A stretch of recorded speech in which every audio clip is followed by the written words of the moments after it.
Al filo de las gargantas, los micrófonos se encienden. Dos amigues se entienden, reparten todas las cartas. Nadie muestra bien las marcas, el saber es fascinante. Acá somos aspirantes, prepárate que comienza un programa que te alienta el filósofo ignorante.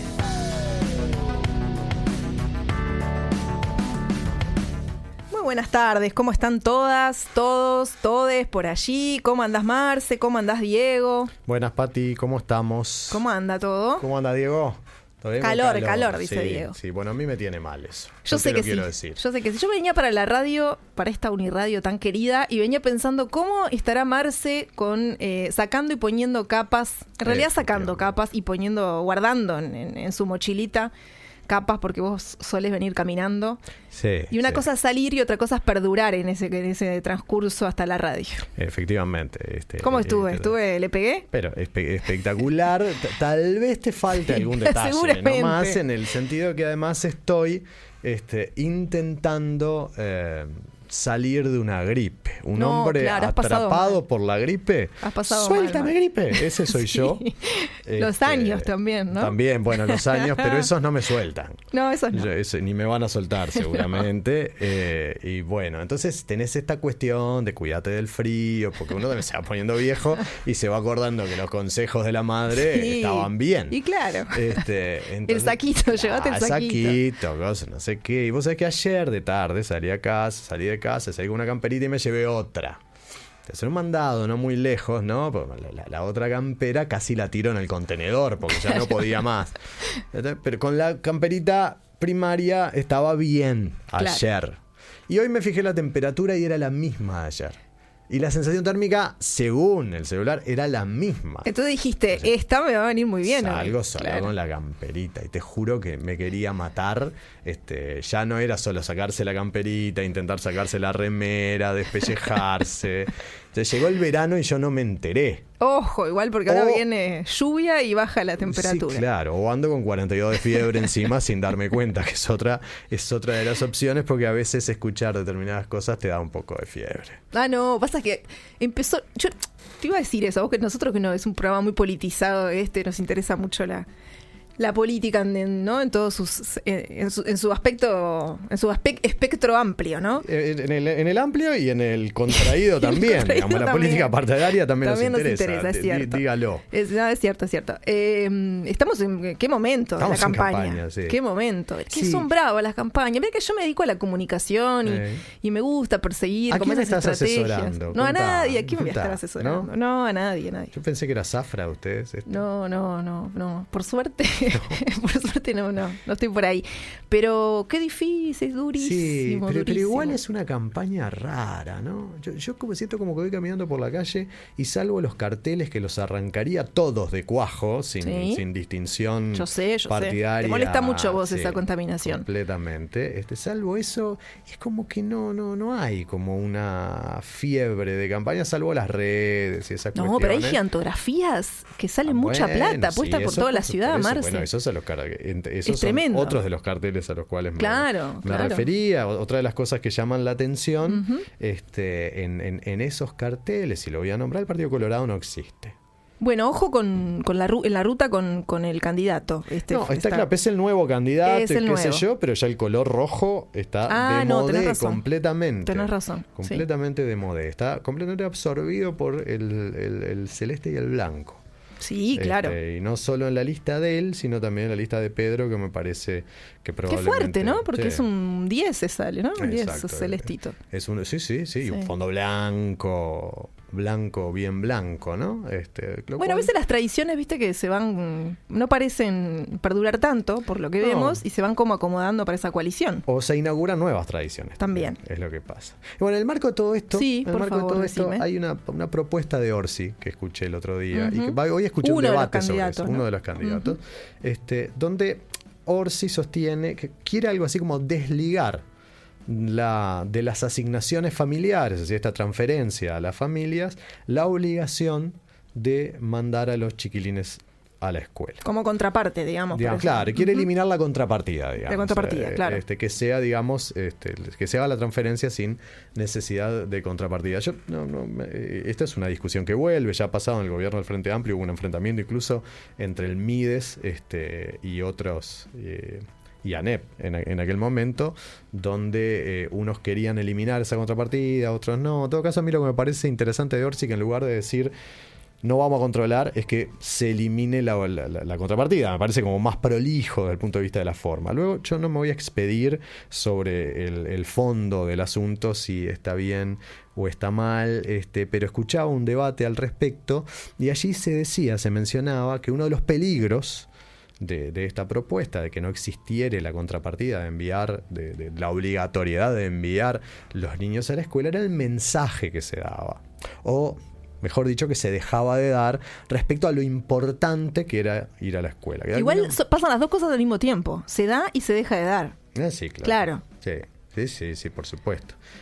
Pero bueno, digamos que el argumento era, si vos quitás la obligatoriedad de enviar a los niños y seguís dando esa ayuda económica, como que se estaría licuando el mensaje de la importancia de la escuela. A mí me llama mucho la atención esto, porque está muy bien dar el mensaje de lo importante que es ir a la escuela, pero muchachos, háganlo en todos lados. Porque si estamos diciendo, si vivimos diciendo en los medios de comunicación que la escuela es una porquería y hay que transformarla, si vivimos diciendo que en realidad los docentes no están preparados, que viven haciendo paro y que son unos atorrantes, en este programa no se dice eso. No, por las pero dudas. En este medio de comunicación lo sé. Lamentablemente no es muy mainstream esto es cierto. que estamos. Y en realidad no es lo que digan los medios, sino lo que suelen decir actores políticos de cierta relevancia en los medios de comunicación. Y ojo, no solo estoy hablando de quienes están en el gobierno, pero además, incluso desde la propia transformación educativa y desde la pandemia, se ha de alguna manera perdió mucho peso la asistencia a la escuela. ¿Sí? Es algo que se ha quitado, digamos, o mejor dicho, se ha flexibilizado mucho la asistencia a la escuela. Hoy por hoy, un estudiante puede tener hasta 30 inasistencias fictas. Fictas quiere decir que si vos tenés una asistencia y la justificás por enfermedad, se te cuenta la mitad. Entonces ahí es media ficta. ¿Sí? Vos de esas podés tener hasta 60. Entonces estamos hablando de que no importaría, ya no que falten un mes, sino 30 días de escuela, que es un mes y medio. Y que si son justificadas sería 3 meses. ¿No? Y en secundaria, la transformación educativa indica que si tenés calificaciones entre 7 y 10, no importa tus inasistencias. No se miran las inasistencias. Entonces, si es real que es importante ir a la escuela, y yo creo que sí, bueno, unifiquemos el mensaje y no solamente que esto sea para tirarle piedras al candidato de turno, que lo que quiere es desacoplar de una transferencia económica la contrapartida de la obligatoriedad escolar. Eso es lo que anduve pensando ahí, que seguramente me dio calorcito cuando venía. No, seguramente es por eso. Vamos a la presentación de los conductores de este programa.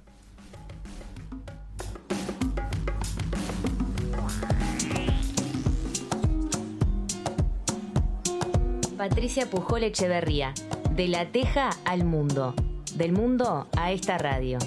Inquieta e incómoda, entre la comunicación y el campo de juego. Si es helado, que sea de limón. Marcelo Fernández Pavlovich. Dicen que llegó a ser doctor, pero no hace recetas ni diagnostica otra cosa que enfermedades sociales. Le gusta el dulce de leche, pero no aplica y no se saca la camiseta del San Pauli ni en las elecciones de horas.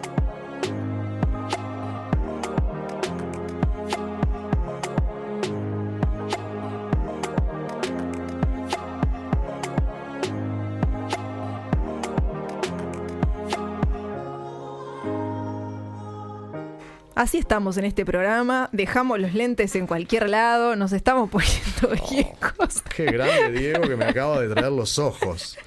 Qué maravilla, estamos, gracias Dieguito. Entre el calor que estamos pasando acá en el estudio de Uniradio, Sí, entre las camperas que tenemos de arriba de la mesa de trabajo. Yo les diría que los oyentes en este momento ausentes. agradecerían si este programa tuviera esas camaritas que tienen ahora los programas de radio que no son de radio. Por ejemplo, que ahí está, tenés esa enfrente. se aprenderá porque Patricia está casi haciendo un desnudo no completo, yo quiero avisar, muy cuidado pero todo.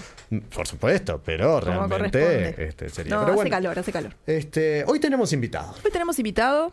Qué lindo Sí. esta parte cuando traemos gente que nos interesa, con la que Exactamente. queremos conversar. Es- Me pone muy contento. A mí también disfruto mucho de estas instancias donde uno puede dialogar con gente que no solo es cordial, sino que está muy formada y que es muy inteligente, que es muy lindo hablar con esta gente.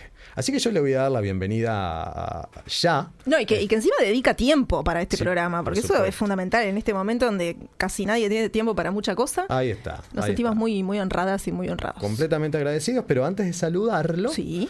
vamos a dar algún dato. Bueno, por favor. ¿Tá? Vamos a recibir a Fernando Lizárraga, que, ojo, me enteré por canales alternativos que es profesor de historia. Apa. ¿Sí? No es profesor de filosofía, que acá se acostumbra mucho a ese acostumbra. tipo de cosas, que tiene un Master of Arts en Filosofía Política en la Universidad de York. Además es doctor por la Universidad de Buenos Aires en el área de Ciencias Sociales y hoy por hoy trabaja en la Universidad Nacional del Comahue, que yo le quiero preguntar que me hable de la Universidad del Comahue, y es investigador del CONICET en la República Argentina. Don Fernando Lizárraga, ¿cómo dice usted que le va?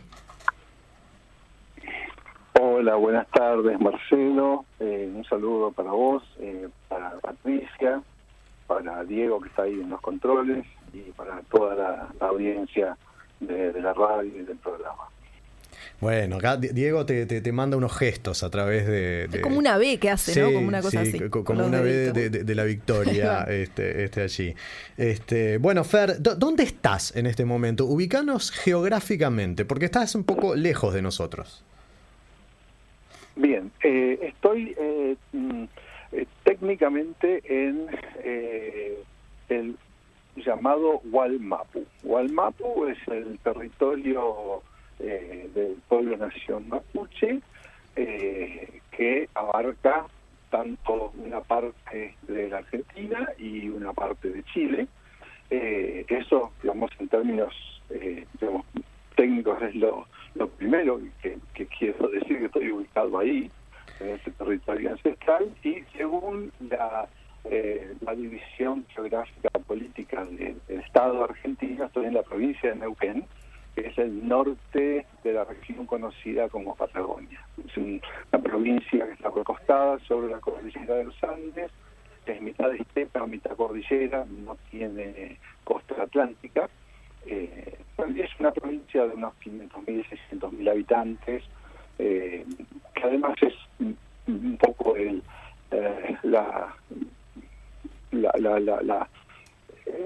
territorio desde donde se produce la mayor cantidad de energía de combustibles fósiles, gas, petróleo y también hidroelectricidad. Es un poco la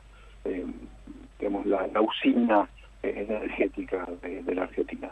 Sería en ese sentido como una provincia muy rica, si nos fijamos en ese tipo de cosas. Es una provincia rica y además la más desigual de la Argentina, con extremos de riqueza y de pobreza, precisamente por esa característica, ¿no? Y pertenece a una subregión llamada Comahue o Comahue, que es el idioma de Mapuzungún, que es el idioma del pueblo mapuche, que significa zona alta, ¿no? O atalaya, el lugar desde donde se ve a lo lejos, porque las características de la Patagonia con estas mesetas escalonadas, bueno, esa es un poco la geografía de la región. Me pareció interesantísima esa presentación. Te diría que está también una declaración política en el sentido que es territorio mapuche. Y se me ocurre esta pregunta que no la habíamos pensado previamente, Fer. ¿Hay un sentir regional de de la nación mapuche, por ponerlo en estos términos, que se puede palpar en la población, en el ciudadano y en la vida cotidiana de esta zona?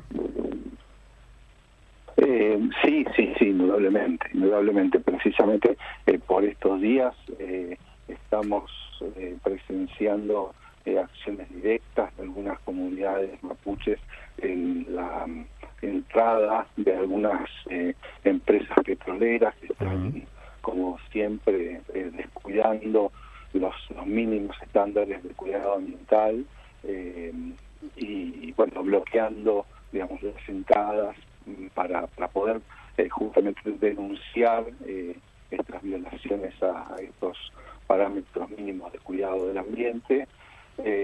Así que eso es un tema permanente, es una presencia constante. Según creo, no tengo el dato del último censo, pero yo diría casi el 15% de la población de la provincia de Neuquén es población mapuche. Se han medido hace poco, antes no se preguntaba sobre, digamos, la pertenencia a distintos grupos étnicos en los censos, pero el último censo que tuvimos todavía no está totalmente procesado. Pero, digamos, tiene una potencia política y un conjunto de agrupaciones que es muy fuerte y que a su vez conecta con las organizaciones, digamos, que están, digamos, del otro lado de la cordillera, en el llamado Gulu-Mapu. Nosotros estamos en el territorio del oeste, acá estamos en el Puel-Mapu, el territorio del este, pero constituyen un único territorio y un único pueblo-nación, ¿no? que con sus reivindicaciones políticas, territoriales, etcétera, muy fuertes, muy presentes y que obliga al Estado argentino y a los Estados nacionales y al Estado chileno también a estar, digamos, siempre en interlocución y la más de las veces en represión contra, digamos, las legítimas reivindicaciones territoriales, históricas y culturales del pueblo mapuche. Así que eso como primera cuestión, sí es una cuestión presente, no solo en la toponimia, sino en la vida cotidiana. Claro. Fernando, nosotros en este programa dimos algunas señas, algunas pistas, sobre todo de tu trayectoria, tal vez académica, pero ¿cómo te presentarías vos? Ahora con todo esto que nos contaste, donde estás allí, ¿cómo te presentarías? Me presento como un primero y principal como docente. A propósito de lo que decía Marcelo, sí, soy profesor de historia, me recibí en el año 1989 en la Universidad del Litoral, en la ciudad de Santa Fe. En ese momento, en plena hiperinflación, muchos migramos hacia la Patagonia, hacia el sur.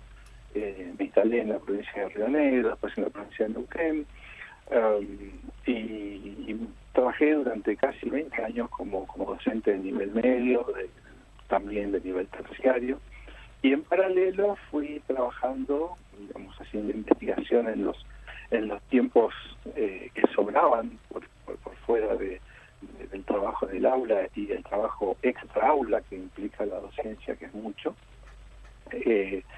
Fui haciendo trabajos de investigación, hice una maestría, después me doctoré y después un buen día me encontré con que, digamos, había reunido antecedentes como para intentar ingresar al CONICET, que es el organismo nacional que maneja buena parte del sistema de ciencia y técnica y donde se ingresa por concurso y ahí uno hace carrera como investigador de tiempo completo, que es mi caso. Pero fundamentalmente soy docente investigador, docente universitario, investigador en la universidad y también en el CONICET. Tuve algunos años de trabajo en el periodismo, con muy poquitas horas de clase, y trabajé en un diario local, regional, que se llamaba La Mañana del Sur, hoy se ha cambiado de nombre, en otro pequeño periódico llamado El Regional Económico, y también trabajé en otras publicaciones más underground, si se quiere, también durante bastante tiempo. Sí. Así que, bueno, de esas cosas he venido haciendo en los últimos 30 y pico de años. Espectacular, Fernando. ¿Sabés que el nombre de este segmento tiene que ver con el truco? Y en esta mano de truco hemos quedado pico a pico contigo y vamos a presentar el segmento en este momento. En el truco de 6 hay 2 fases. Hoy en el filósofo ignorante jugamos pico a pico.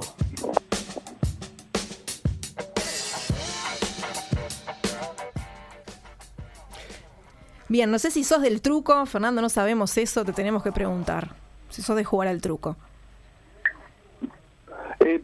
Muy básicamente, no soy un buen jugador, pero entiendo las reglas. Bien, que no es nada menor eso, ¿eh? No es nada menor, las reglas suelen ser bastante complejas y es un juego que Sí. Para el que hay que conocer mucho las reglas. Además de las reglas está la picardía en el medio. Fernando, se me ocurre esto, vos arrancaste por el lado de la historia para luego ir profundizando, entiendo de a poco, en la teoría política, la filosofía política. ¿Cómo se da ese camino, Correcto. ese tránsito?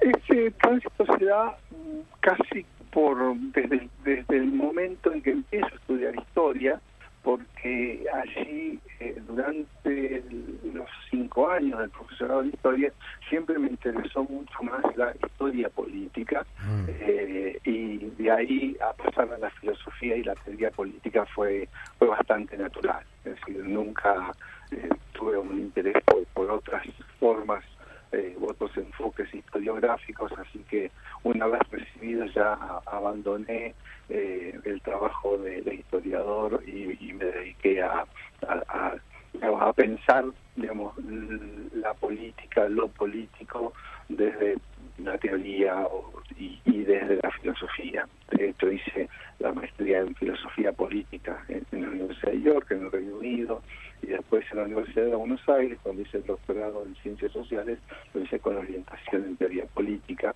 Así que fue eso, digamos, cómo se fue dando.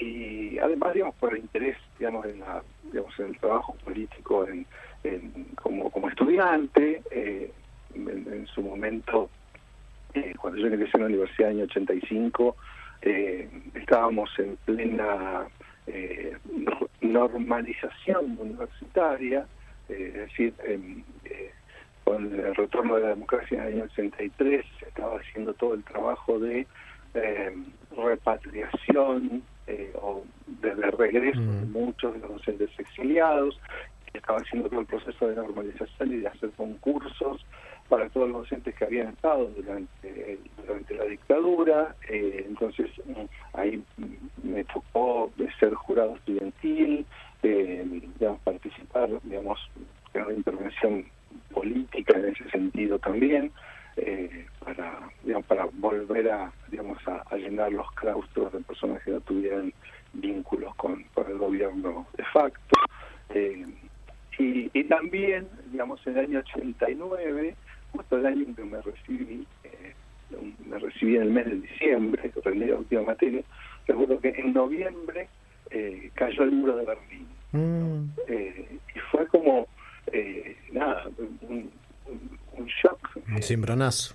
Epocal y personal terrible, porque me había pasado 5 años estudiando las características del mundo bipolar y de repente se cayó el muro. Entonces la experiencia de vértigo, de no tener dónde agarrarse, de haber perdido todas las referencias, de que con la caída del muro se caían innumerables certezas e infinitos equilibrios, por más inestables que fuesen esos equilibrios, pero equilibrios al fin, fue muy vertiginoso. Me acuerdo que los primeros años de docencia secundaria, ya acá en Hualmapo, en la Norte Patagonia, era de constante lectura y relectura de lo que estaba pasando.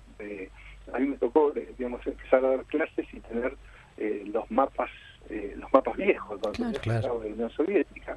y la Unión Soviética ya se estaba disolviendo. Para el año 91 teníamos que cambiar y pasar a la nueva configuración hasta que finalmente apareció la Federación Rusa, y lo mismo nos pasó con Yugoslavia y con todo el bloque del Este.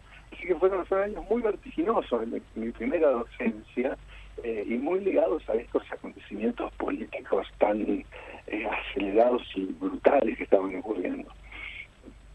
Sí, claramente, ¿no? Que, digamos, hay allí visiones, si se quiere, o parecía, o daba la sensación, o desde alguna lectura, se dice que en ese momento se daba la caída de los grandes relatos, o de algunos grandes relatos, por lo menos, ¿no, Fer?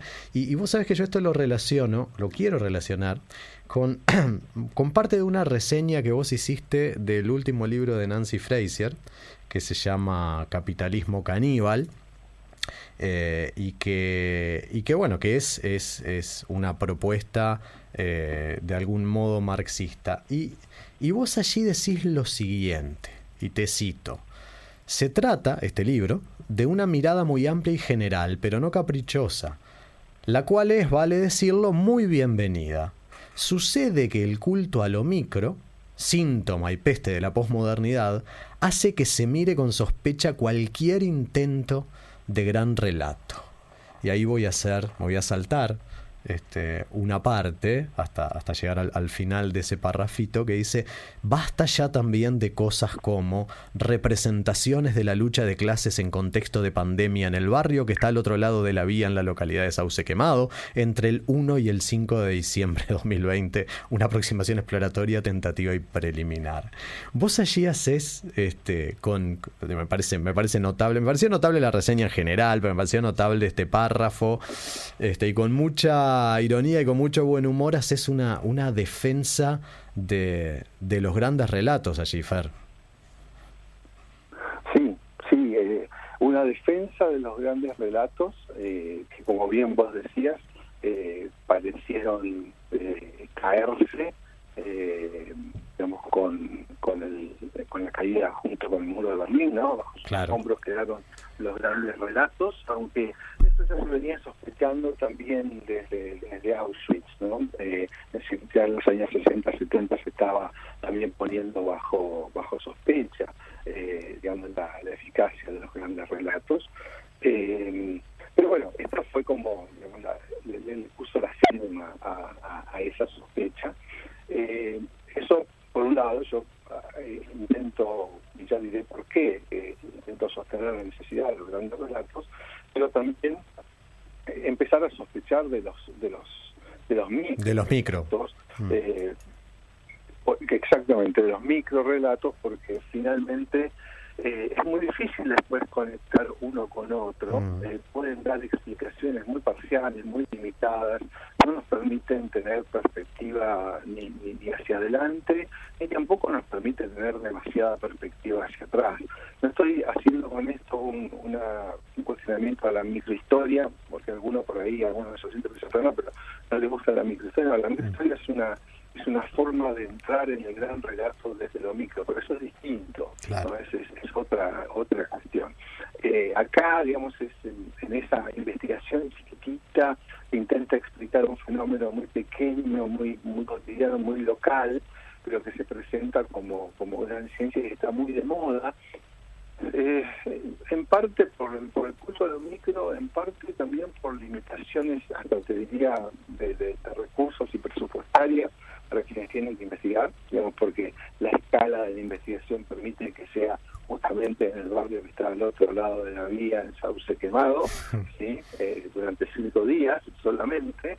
Entonces, digamos, muchas veces la investigación está, digamos, la factibilidad depende de los recursos disponibles, y por eso también creo que ha habido ese desplazamiento hacia lo micro. ¿No hay algo, Fer, allí también? ¿No hay algo también que relacionado a a este modelo productivo que se está aplicando a lo académico, es decir, la necesidad del investigador de tener que de que meter una publicación una atrás de otra, y esas publicaciones además, o esos temas de investigación, tienen que tener cierto grado de originalidad, y por lo tanto a veces la originalidad hay que buscarlo en el rinconcito más pequeño de una uña, porque en realidad cuando si vos intentás hacer una investigación muy macro, un gran relato, bueno, por lo general suele pasar que hay bastante cosa dicha sobre eso, y por lo tanto da muchísimo más trabajo encarar eso. Cuando digo da muchísimo más trabajo, no estoy diciendo que la gente le tema al trabajo, sino que luego te va a dar mucho más trabajo, o te va a llevar mucho más tiempo publicar al respecto. Sí, tiene que ver con esta, esta política de publica o perece, ¿no? Es decir, tenés que publicar a un ritmo incesante, y precisamente los trabajos más pequeños o de más corto alcance parecen ser aquellos que permiten publicaciones más rápidas, eficaces, y mantener ese ritmo de productividad que está marcando perversamente la agenda, y no permite que uno diga, bueno, me tomo 4 años tranquilo para reflexionar sobre un libro grande, claro, que no necesariamente es un gran libro, pero por lo menos intento escribir un libro grande pensando en grandes temas y en estos grandes relatos que se atreven a generalizar y a dar buenas razones sobre lo que pasó, sobre lo que está pasando,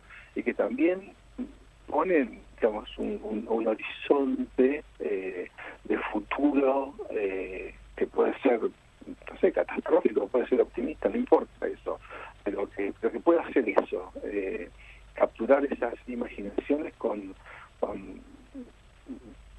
relatos sólidos y generales, como hace el trabajo de Nancy Fraser sobre 4 o 5 dimensiones que ella elige revisitar dentro del marxismo: el problema de la naturaleza, el problema de la reproducción, del trabajo reproductivo, el problema de los límites de la democracia, el problema de la explotación y de la expropiación, grandes temas, digamos, de la tradición marxista, que ella los reconfigura y dice, bueno, no, hay que estar un poco más hondo, pero no en cositas chiquititas, ¿no? Es decir, está metiéndose con los grandes conceptos de una gran tradición, y eso es lo que a mí me gusta leer, digamos, esas apuestas fuertes a representaciones que me permiten mirar el mundo de manera más general, más global.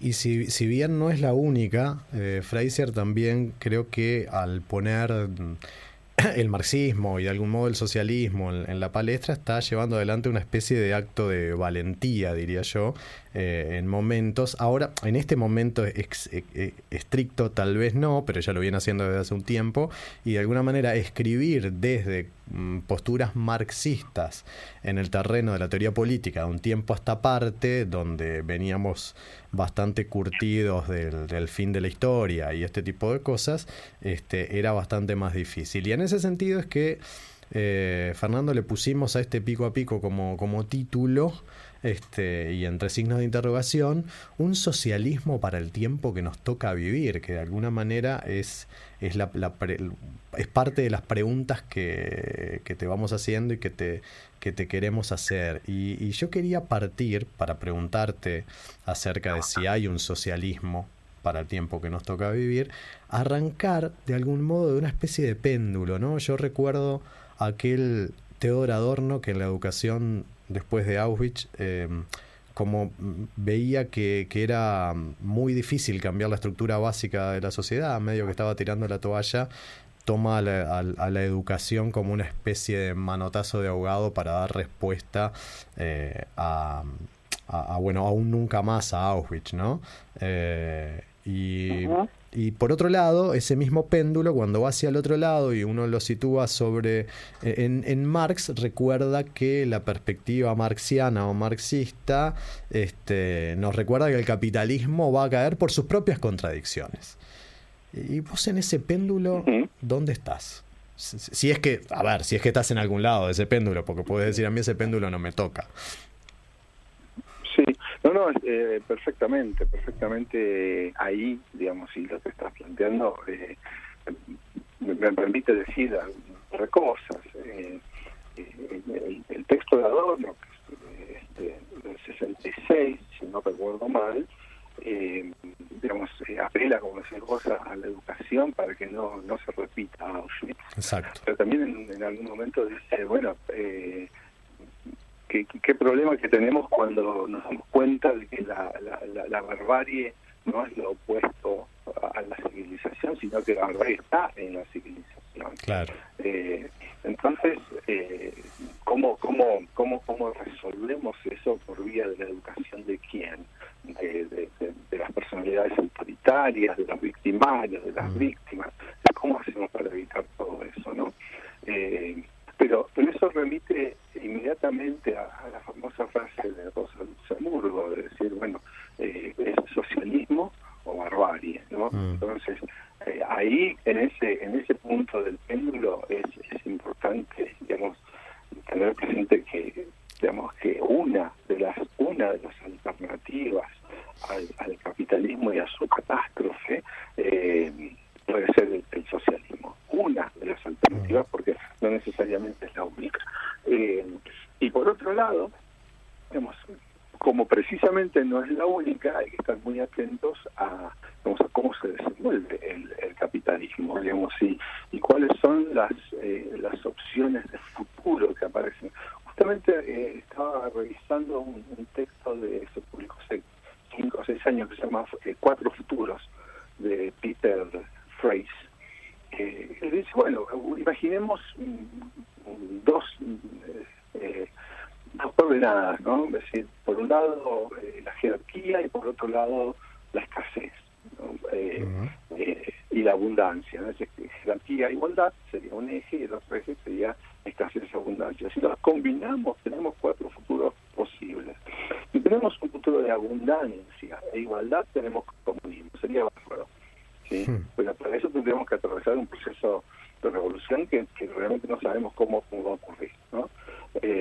Si tenemos una situación de abundancia y desigualdad o jerarquía, tenemos un mundo capitalista que llama rentismo, ¿no? Donde vamos a tener abundancia, pero con profundas desigualdades y jerarquía. Luego tenemos una sociedad de escasez con igualdad, y él lo llama socialismo, que no sería una sociedad de todo deseable, porque estaríamos repartiendo pobreza. Él la llama socialismo. El comunismo era abundancia e igualdad, el socialismo es escasez e igualdad. Y después tenemos el peor de los escenarios posibles, que es el que nos puede arrastrar la catástrofe ecológica, que es el de jerarquía y escasez. Con escasez, ¿no? Y él lo llama a eso extincionismo. Es decir, lo que puede pasar ahí es que queden mínimas élites que tengan el poder, ¿sí? En la cúspide de la jerarquía, ¿sí? Salvándose solas, y la gran masa de la humanidad reducida a una especie de estado de naturaleza de guerra de todos contra todos, ¿sí? y precipitándose en la extinción. Este esquema, así, que está muy bien explicado en ese libro de Freyes, a mí me permite decir, bueno, siguen siendo como las opciones 1 y 2, ¿sí?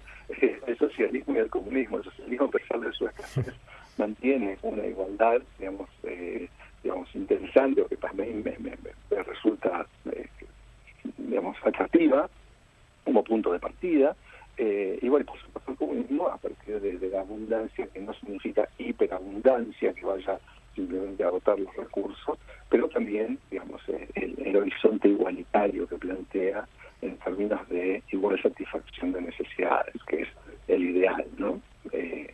Así que, digo, por el lado del péndulo, yo creo que nuevamente el socialismo, el comunismo, o una sociedad postcapitalista que sea igualitaria, que sea libre, que sea fraterna, no es difícil de imaginar, es deseable, quizás sea posible, pero no lo sabemos. Lo que sí sabemos es que el capitalismo, no lo sabemos con absoluta certeza, pero como la historia viene mostrando, los modos de producción se van agotando y van dando paso a nuevos, así que en algún momento se tendrá que terminar. No sé ni cuándo ni cómo, nadie puede saberlo, pero eso sí que va a pasar. El problema es cuál es la alternativa cuando el capitalismo se agote, digamos, y ahí es donde creo que hay que pensar un horizonte deseable y posible, porque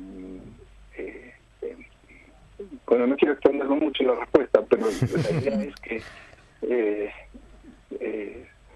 si uno no puede imaginar futuros posibles y deseables, la caída del sistema en un determinado momento te deja nuevamente, como me dejó a mí, la caída del libro, claro, sin referencias. Sí, eso por un lado, y por otra parte suena también el riesgo de que las propias contradicciones del capitalismo tal vez no abran un camino hacia el socialismo o el comunismo necesariamente, sino en estos 4 futuribles, por llamarlo de alguna manera, de los que hablaba Freyes, pensar más bien en un extincionismo, ¿no? Es decir, por lo menos es el temor que a uno le viene observando esta fase del capitalismo en la que estamos inmersos. Exactamente, por eso también en ese texto Freyes dice los 2 grandes problemas que tenemos hoy son la inminente catástrofe ecológica y la acelerada automatización, robotización, como quieras llamarlo, ¿no? El cambio tecnológico. Entonces, ahí es donde el socialismo cada vez más aparece, como decía Walter Benjamin, como el freno, ¿sí? Que el freno que evita que la locomotora del tren revocado del capitalismo caiga al piso. Es decir, el socialismo, más que un momento de impulso hacia algo nuevo, es un momento de ponerle freno al desastre que ya está embarcado o encarrilado el capitalismo hacia su autodestrucción. Pero esto requiere, de nuevo, durante mucho tiempo, creo que fue uno de los errores del socialismo, de la tradición socialista, no de toda, sino de la más dogmática, la más pura, fue pensar en términos muy evolucionistas, de bueno, siempre detrás de cada nueva cosa viene algo distinto, y algo distinto es algo mejor, ¿no? Es decir, en ese evolucionismo había una confianza en que iba a haber algo mejor, lo que venía después siempre era mejor. Y eso no es así, digamos, después del capitalismo no necesariamente está asegurado que venga el socialismo. De eso se trata, digamos, el desafío filosófico, político, consiste en precisamente pensar y hacer en función de ese horizonte. Fernando, te proponemos hacer una pequeña pausa para seguir conversando y te hicimos elegir una canción que queremos que vos la presentes. ¿Por qué elegiste esta canción? Contale a nuestra audiencia cuál es y por qué te motivó a elegirla para esta tanda. Bueno, primero gracias por haberme invitado a elegir una canción. La canción se llama Mi Gin Tonic, que el autor es Andrés Calamaro, un rockero argentino. Ay, ahí lo perdimos justo, Fernando, cuando... capaz que Pero es momento de escuchar a Andrés Calamaro y seguro que nos va a decir por qué la eligió a la vuelta de la tanda.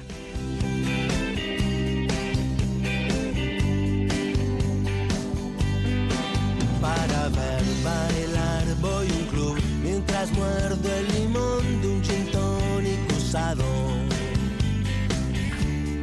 en tu cadera. No me digas que voy a tener que ir a ver a tu grupo del siglo pasado en la Bombonera. Hay días para quedarse a mirar, hay días en que hay poco para ver. sospechosamente light. Hay un deseo que pido siempre que pasa un tren.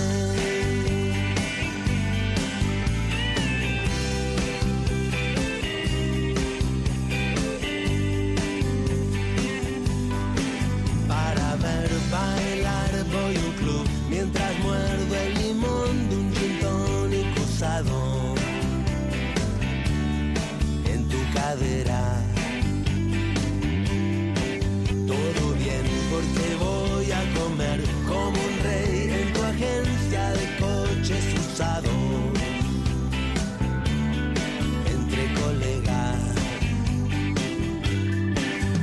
Hay días para quedarse a mirar, hay días en que hay poco para ver, hay días sospechosamente light. Hay un deseo que pido siempre que pasa un tren.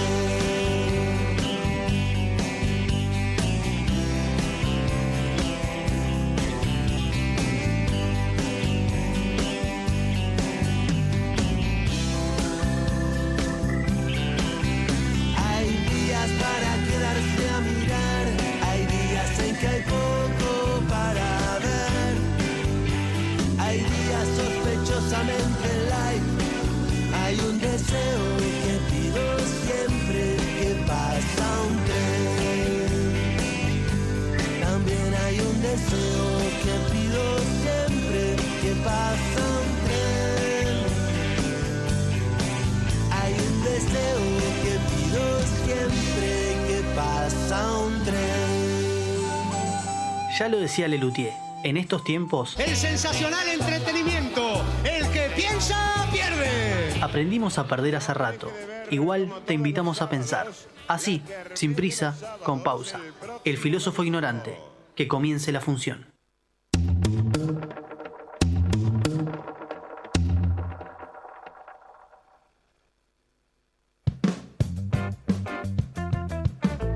Todos los miércoles a las 18 horas, Rasca la Cáscara. Un programa para pensar la inteligencia artificial antes de que la inteligencia artificial piense por nosotros. Rasca la Cáscara, en Uniradio. Con Federico de Franco, Quique Martínez y Sebastián Moreira.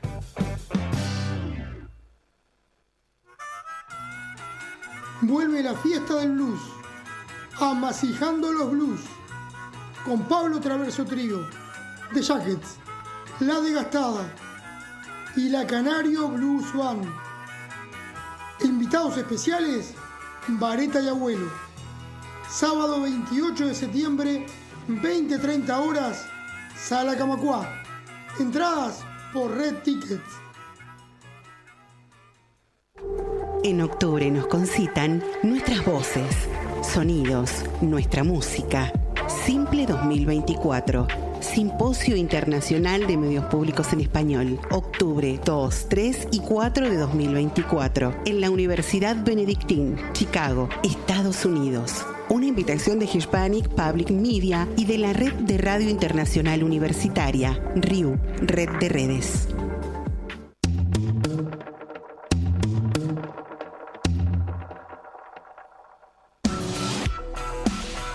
Nos encuentran en Facebook y Twitter. Nuestro correo es filosofoignoranteradio@gmail.com. Volvemos en el Filósofo Ignorante por Uniradio. Estamos hablando con Fernando Lizárraga, que se nos cortó justo en el momento en que había cierta emoción por escuchar, porque Fernando había elegido mi Gin Tonic de Andrés Calamaro. No sabemos si es porque pasa un tren y pide algún deseo, no tenemos claro, pero bueno, Fernando, ahí te tenemos de nuevo para que nos cuentes por qué habías elegido esta canción que ya escuchamos. Sí, hola Patricia, hola Marcelo. Bueno, acá estamos de vuelta. Sí, ¿por qué la elegí? Una, porque es una de las canciones favoritas, fue una de las canciones favoritas de mi hijo, que ya tiene 20 años, pero tenía 4 años. Esto salió en el 2007, creo que fue uno de los primeros álbumes de rock que escuchó. Y esta era como la que más le gustaba, y a mí también era la que más me gustaba. Y tiene una frase ahí que me parece que es muy filosófica, está donde dice, hay días para quedarse a mirar, hay días en que hay poco para ver. y después hay días sospechosamente light, Sí. ¿no? Sí. Y después dice lo del deseo, Sí. ¿no? Para mí todos los días son sospechosamente light, o mejor dicho, me aterran los días sospechosamente light. Creo que hay un acierto filosófico de Calamaro que siempre me dejó pensando, así que por eso me gusta mucho. Con Calamaro tenemos que hacer un esfuerzo, te digo, Fer, de separar la obra del artista, si se quiere. Pero tiene una trayectoria que a mí me gusta mucho. Creo que el mejor momento de Los Abuelos de la Nada fue con él. Sus primeros discos solistas fueron brillantes. Y sumo que en vivo suena muy bien también, porque ha estado acá en Montevideo también y yo he ido a verlo. En vivo suena muy bien, tiene mucha sí. fuerza. Sin embargo, últimamente ha derrapado de una manera, pero bueno, haremos como con otros artistas y separaremos la obra de la persona. Sí, últimamente anduvo coqueteando con Vox en España y haciendo digamos, declaraciones bastante escandalosas, así que está bien que hagamos la separación como corresponde en este caso. Sí. Exactamente, y no hacemos uso de la cancelación, que a veces es algo que plantean ciertas izquierdas, con lo cual este programa al menos no está de acuerdo, que es la cancelación. Y en relación a eso, viste que hay perspectivas que vienen criticando ya desde hace tiempo sostenidamente a posturas progresistas o de izquierda, en el sentido de que se han dedicado a la defensa de los derechos de lo que podemos decir ciertas minorías, y como que se han olvidado o han dejado de lado en ese marco la lucha de clases desde lo que es una visión tal vez más ortodoxa o tradicional. En ese sentido, ¿dónde te ubicás vos? ¿Compartís esta crítica o cómo la ves? Sí, la llamada política de identidades, o también de reconocimiento, políticas del reconocimiento de las diversidades en este par identidad-diferencia, ¿no? Es decir, la identidad que en algún momento pareció ser la única que importaba, que era pertenecer a la clase trabajadora y el proletariado, con un destino revolucionario y casi inexorablemente encaminado al socialismo y a la transformación de la sociedad, que también se hizo añicos como certeza, y florecieron afortunadamente todas estas otras identidades y estas otras diferencias que entraron en conflicto con esa otra identidad anterior, ¿no? Yo, digamos, celebro siempre esa tensión, digamos, creo que no hay manera de resolverla en términos teóricos. Creo que eso se resuelve en la práctica política cotidiana, en la medida en que se va avanzando, digamos, en acuerdos y en programas que son comunes, ¿no? Y a veces hay rupturas, hay cismas, hay disidencias, y bueno, ahí me parece que está lo rico para observarlos. Uno puede tranquilizarlo para tener una conciencia feliz y decir, no, yo me inclino más por este lado, me inclino más por el otro, entonces duermo tranquilo. Pero a mí eso realmente no me preocupa, me gusta la tensión y me gusta la dinámica que genera esa tensión. Pero al mismo tiempo veo un problema, y es que en aras de sostener esta discusión tan fuerte en términos de si la igualdad o la redistribución o el reconocimiento, temas que vos conocés muy bien, Marcelo, que has trabajado mucho y hemos compartido discusiones al respecto. En el medio de esa gran discusión fundamental, importante, no puedo ser suficientemente enfático, porque se perdió, por lo menos para el campo del socialismo y de la izquierda, se perdió de vista la importancia que también tiene para nuestra tradición, y digo ahí en la tradición socialista, la igualdad como autoafirmación, como autorrealización, como autonomía, ¿no? Al haber hecho ese descuido, al haber descuidado ese concepto, tuvimos fenómenos como estamos experimentando en Argentina, digamos. Otro tomó la bandera de la igualdad, puso el contenido que quiso, porque esa bandera había quedado, digamos, abandonada por la izquierda, ¿no? Entonces, creo que ese es un debate pendiente para recuperar en qué medida pensamos la libertad. No nos gusta esta libertad que se está planteando acá, o las que están planteando en muchos otros lugares, porque mi ley es mucho más extenso, y creo que para las izquierdas también es importante no solo mantener la discusión sobre identidad, diferencia, reconocimiento, redistribución, pero también otra vez volver a hablar de autonomía, autorrealización, libertad en un sentido profundo, en un sentido libertario, no libertariano. Creo que esas son como tareas pendientes y actualísimas. ¿Y a vos te parece que se está dando esa discusión? Porque a mí es un problema que me preocupa bastante, y yo lo voy a poner en estos términos que son capaz demasiado gruesos, que es, yo creo que hoy determinadas inclinaciones políticas se han adueñado del concepto de libertad y lo han impuesto, ¿no? A través de este viva la libertad carajo, y es un modo de entender la libertad casi como si no hubiera sido, como si no hay otro. Y creo que también pasa lo mismo con el concepto de democracia, pasa lo mismo con el concepto de república, pasa lo mismo con el concepto de igualdad. Y a mí me da la sensación, y no te hablo de la academia, y allí tenemos el tutú. El tutú de que parece haberse cortado nuevamente la comunicación con Fernando, ¿no? A mí me parece, Pati, que... Sí. No estoy hablando de la academia, porque adentro de la academia se discute muchísima cosa, claro, desde estos conceptos hasta cómo conversábamos hoy, desde la micro partecita de la uña de algún líder revolucionario del oeste de algún barrio de Tacuarembó. Uh-huh. Pero a nivel de aquello que le llega directamente a la ciudadanía, digo, y a nivel de lo que podemos escuchar en los medios y en las redes, yo no logro visualizar que se dé la discusión acerca de estos conceptos que son tan caros para la política, tan caros para la filosofía, pero tan caros para la izquierda también, como son el concepto de libertad, de república, de democracia, de igualdad. Fernando, te tenemos por ahí de nuevo, no sé si me llegaste más o menos a entender la idea general de lo que estaba planteando. Sí, perfectamente. Yo creo,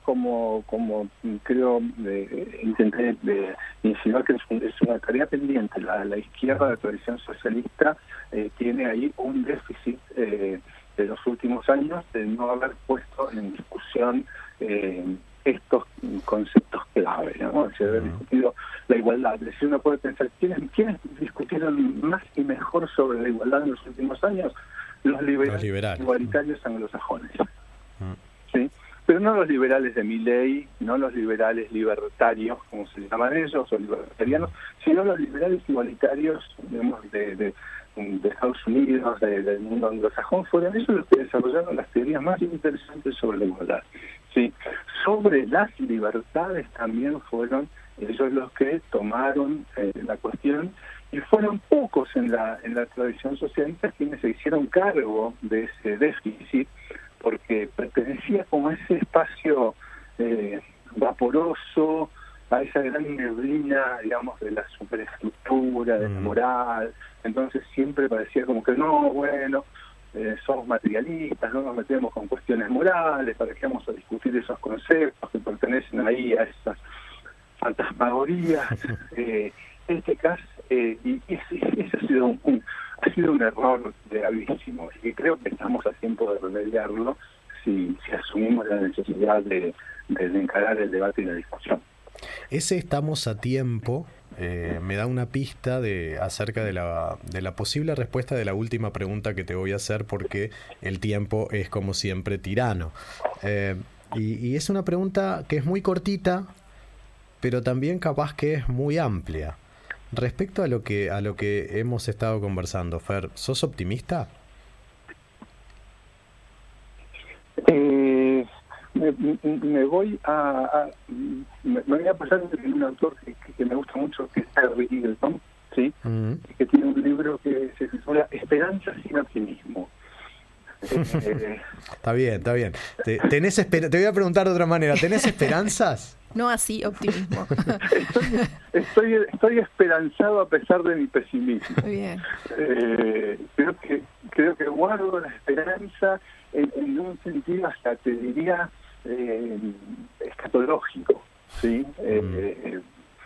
Porque creo que la cosa puede ir en ese sentido, aunque todas las otras evidencias que tengo alrededor me señalan lo contrario. Pero sí, esperanza sin optimismo sería mi respuesta. Fer, te agradecemos muchísimo este tiempo que compartiste con nosotros, este pienso que le pusiste a estas palabras, y te mandamos un gran abrazo. Bueno, no sé cuántos kilómetros nos separan, pero desde esta distancia que es geográfica, pero que no es afectiva.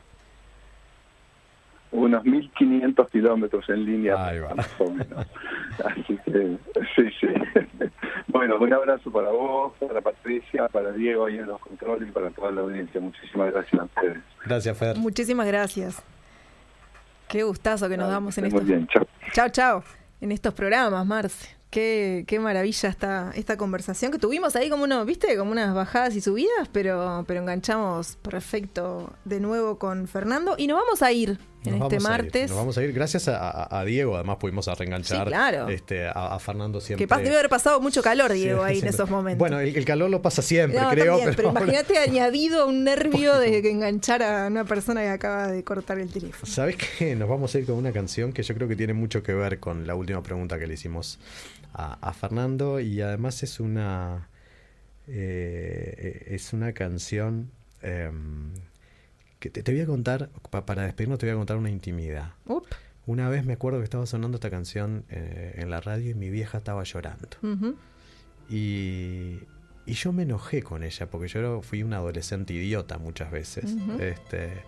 Y bueno, en medio que la rezongué por estar llorando. Y claro, yo no entendía esa canción en ese momento, no la estaba escuchando siquiera. Porque ella te había dicho que estaba llorando por la canción. O vos sí, intuías que era eso. Yo intuía que estaba llorando por otra cosa y era por la canción. Ah, ok. Y lo que me pasa inevitablemente cada vez que escucho a Alfredo en esta canción es emocionarme inmediatamente. Y me vi tentado incluso a no elegir esta versión, sino una versión en vivo que canta una niña en un acto de Podemos en España, sí. Por allá por el 2008, 2009. Sí, la tengo. Pero después, dada la historia de Podemos y dado que hay que rescatar la voz de Alfredo, elegí poner nuevamente su voz al aire y recordar que en mi país, ojalá, somos duros y que el futuro lo sabrá.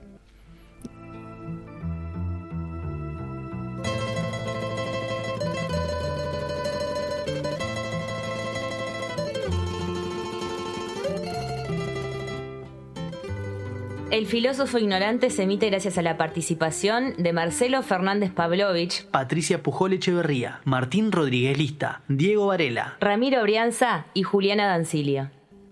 En mi país, qué tristeza, la pobreza y el rencor. En el programa de hoy participaron Andrés Calamaro, Alfredo Citarrosa y Fernando Lizárraga. Ella llegará desde el fondo del tiempo, otro tiempo, y me dice que el sol brillará sobre un pueblo que sueña labrando su verde solar. En mi país, qué tristeza, la pobreza y el rencor.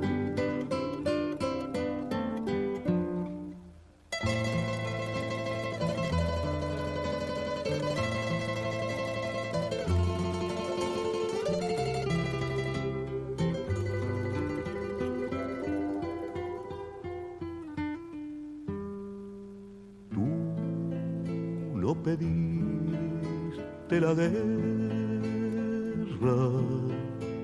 madre tierra, yo lo sé.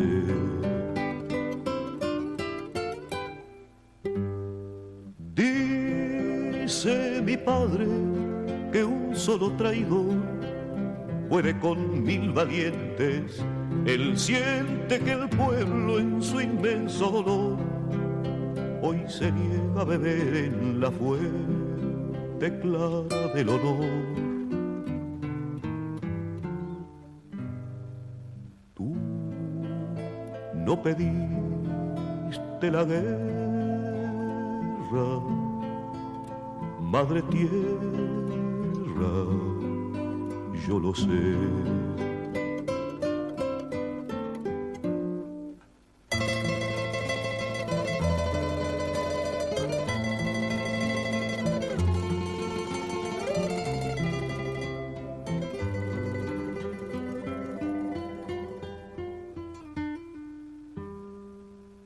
En mi país somos duros, el futuro lo dirá.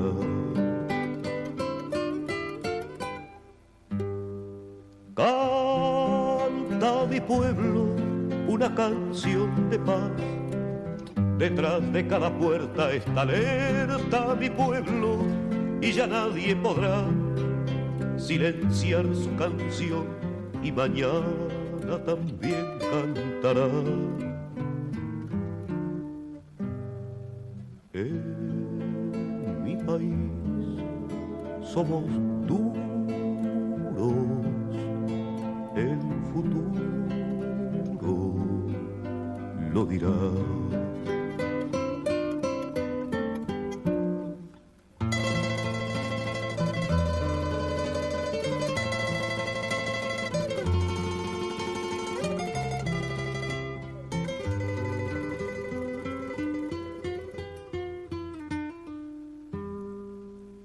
En mi país, qué tibieza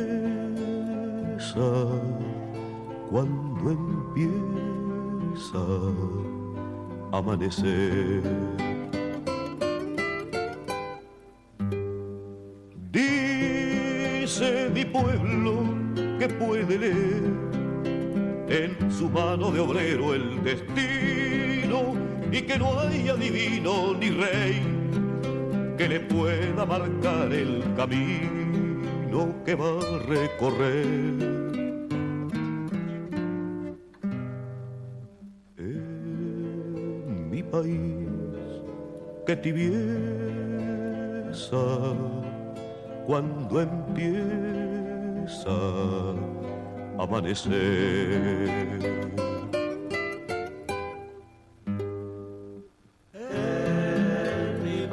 Somos miles y miles mi de país lágrimas y de brillará, yo lo sé, el sol del pueblo arderá nuevamente alumbrará.